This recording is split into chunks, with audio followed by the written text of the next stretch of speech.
So I'm just using not a brush load of water. I've took most of it up on the lip of the jar, just enough to wet it over to stop it getting all crinkly.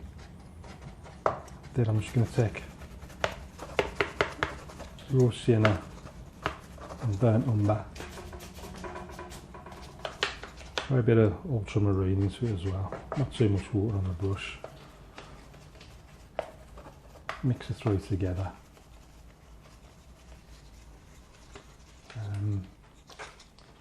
So we're going to go for something like that.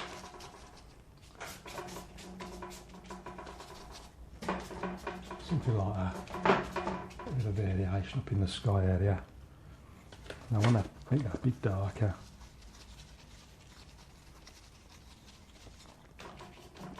I'll darken these in a bit. At the moment we're going to have to go in while the paper's still wet. But I'll come back in a minute and darken them when it's a little bit drier. Just getting random strokes on that horizon line. I want it quite dark in places because that's where the houses are going to go.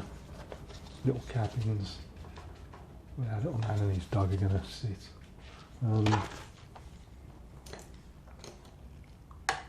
Just switching to the rigger brush, just going to pop in the odd little bare trunk here and there.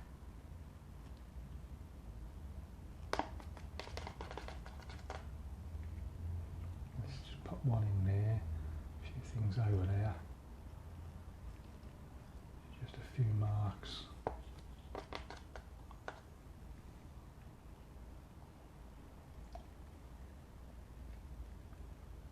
I won't see most of a lot of this anyway, it'll just soften off and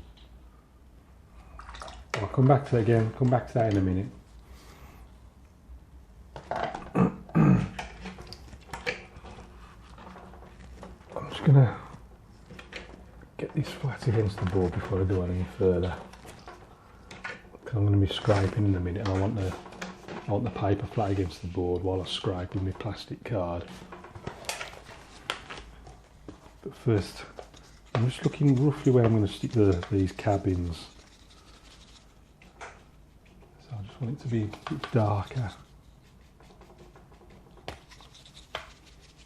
And also a bit more variation in height. I'll need to put this in now because once I start scraping I can't really paint over. So I'm getting them in there. Then I'm going to start off with a big one. So a sort of big one down there. That's still a bit wet, that is, so I can't manipulate that paint very much at the moment. Then slightly small, I've got a whole variety of cards down there. It just helps you create different sizes and things. Just variation. Just scraping here and there. Let's go for a smaller one. And even a smaller one down there. Someone else. There we go, something next to that.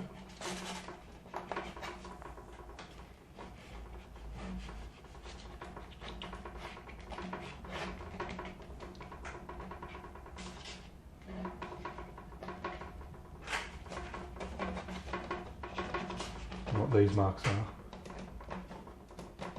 It's a bit wet at the moment, it's just filling back in. Let's go in with this brush here. Often leave this till the end, but it's all about diversity of strokes and things. I'm just going to darken parts of this. Let's darken that whole section there.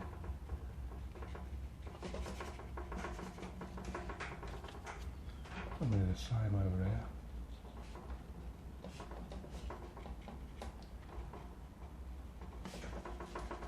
Just have a few dark marks here and there. Some over there, I don't know what it is. Could be anything. That's enough of that.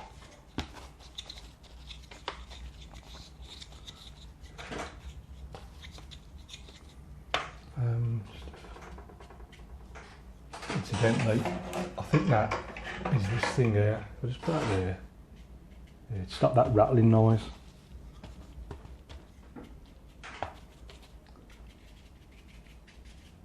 It's a little bit darker there.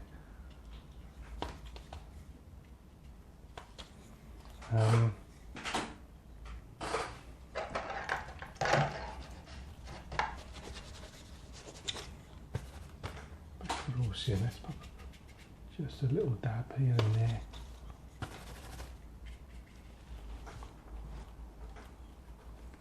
Sword liner brush, let's see what this does. Just looking for variation, just general variation in the strokes and whatnot. Just a few dib, just random marks scattered about. Put like a little bear tree or something there. Something else in front of that. Let's stick something in front of that.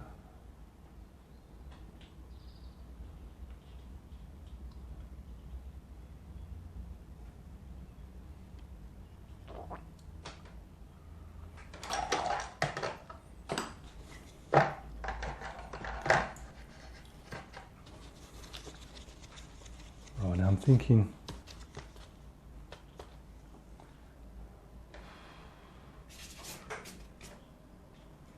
some kind of path.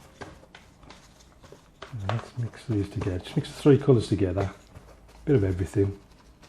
I'm going to work out like some sort of like a hedgerow or something.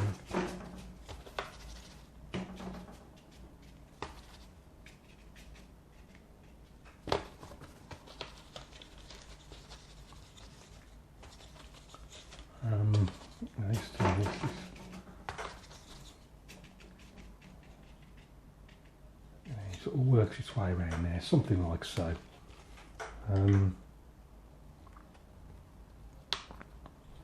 Again, I'll come back into that in a minute because I just want it to be a bit darker than that. But for now, if I think that works better with the rigger. Yeah, I'll come back with the rigger in that in a minute.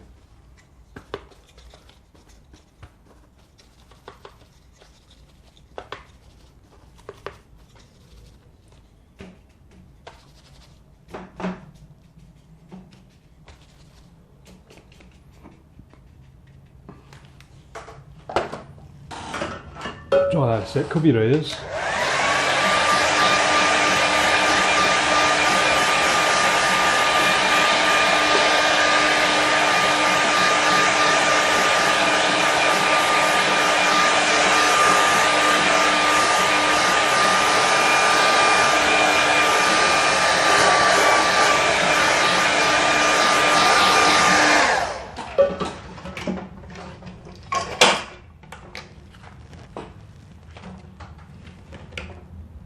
Let's just fix that, refix that. Right then, what shall I do next? I don't think I need to get too much darker now. Just, you see, you put it on darker and it just creates that sort of three-dimensional look. Contrast against the lighter stuff at the back.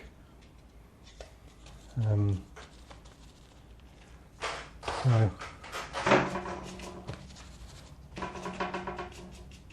some of that in. I can go up there, it's getting lost there amongst the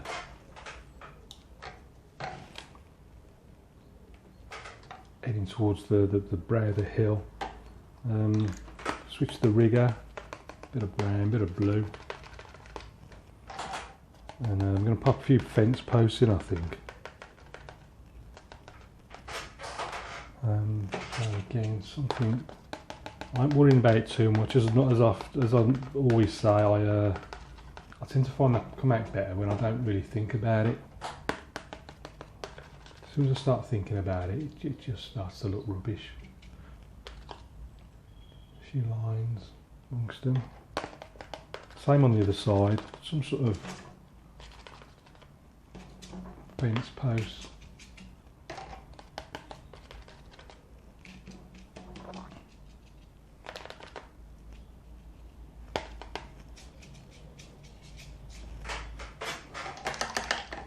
I'm thinking, where's our little man going to go? I'm going to have to clear the space there, and he needs to go there really. That's sort of where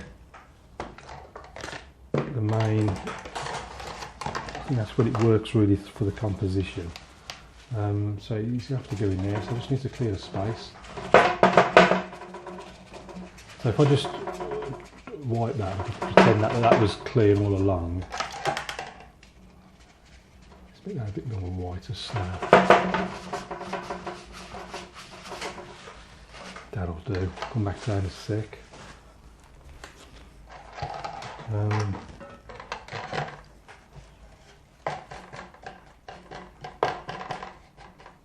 I'll probably do my usual big sweep in the foreground, a bit of shadow. I don't think I actually need to really go any darker there.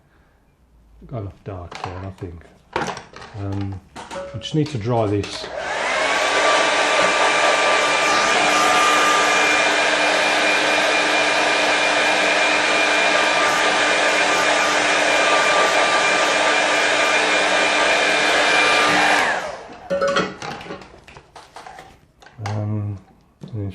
So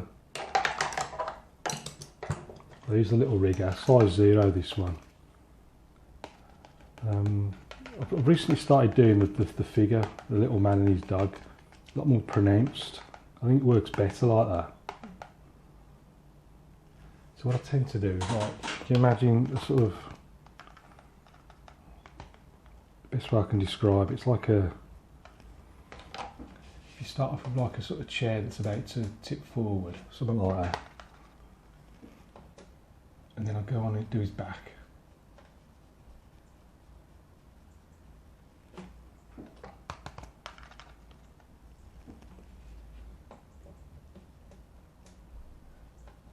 And his front leg, big step forward,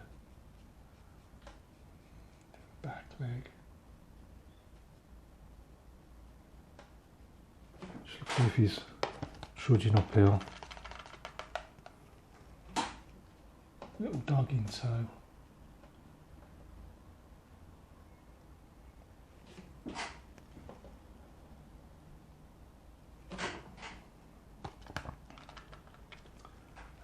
Needs something.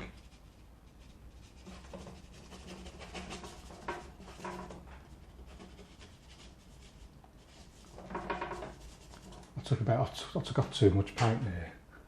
Left it a bit too exposed. That's fairly well pronounced. What I like to do is have a nice foreground shadow, a few shadows, bit of brown, bit of blue, and I'm just looking for a sort of bluey grey type of colour. Plenty of water though, because I want to see what I've done underneath. I don't want an opaque paint. I want to be able to see I want to see the painting underneath, so it just looks like a shadow on top of it. So more blue than brown, bluey grey, and then enough on there so you can do the whole lot in one go. And then often I'll just hold it at the end of the brush as well, just get nice random sort of marks. So if you can imagine, we're sort of coming down there and going across there, and then it's up there like that. A few more shadows coming across there. And then stop, just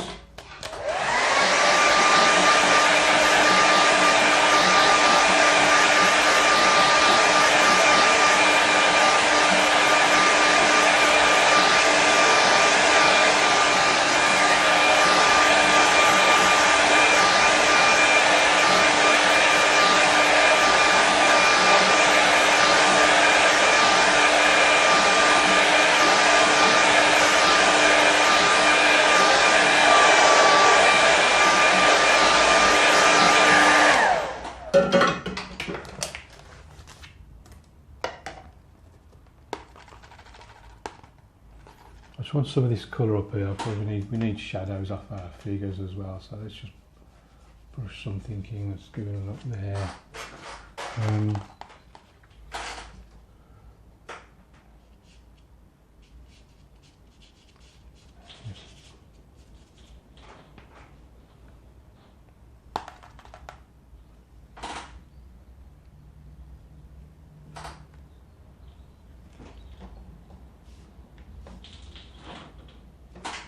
Little birds.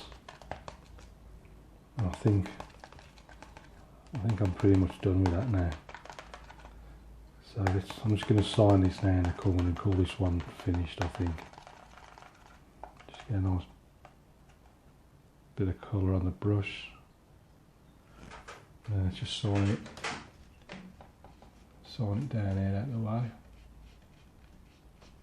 Right, and let's stick a mount on that and see what it looks like. So here's our finished painting, the mount. So just the three colours. There was the ultramarine, burnt umber and raw sienna. So you can just see a slightly lighter, more raw sienna, burnt umber, and then a bit of ultramarine on the top for the sky. And then just mix the same three colours again. And you can see the sort of depth as the paint went on at different stages of the paper drying process. You've got the lighter stuff at the back, and then the stronger, darker tone stuff at the front, creating that sort of three-dimensional look. And then I scraped the cabins, complete with snow tops roof effect with the card. Lots of just general marks as well here and there. Big cabin there again with the card, and painted those trees straight across the front of it. Again, just helping with that sort of three-dimensional look, and then a few more random marks, telegraph poles or whatever you want to think of them. Got a little man there with the dog. And then coming down into the foreground, got big shadow cutting across, just helps sort of create that sense of light. And then it's tempting just to sort of paint too much in these fields, and you lose that sort of snowy effect if you do. So it's difficult. It's a case of restraint, really. A few more rigger marks, a few fence posts and things, and then that path leads us up there to our little man walking into the village. So simple little scene, just three colours, winter landscape. So I hope you enjoyed that. Thanks as always for the patrons over at patreon.com/Stephen Crone, and your support. Very much appreciated. Do join me over there if you get the opportunity. You're more than welcome. With regard to this one, if you've got any questions, please don't hesitate to ask. Wish you all the best with your painting. Keep practicing, and I'll see you again soon.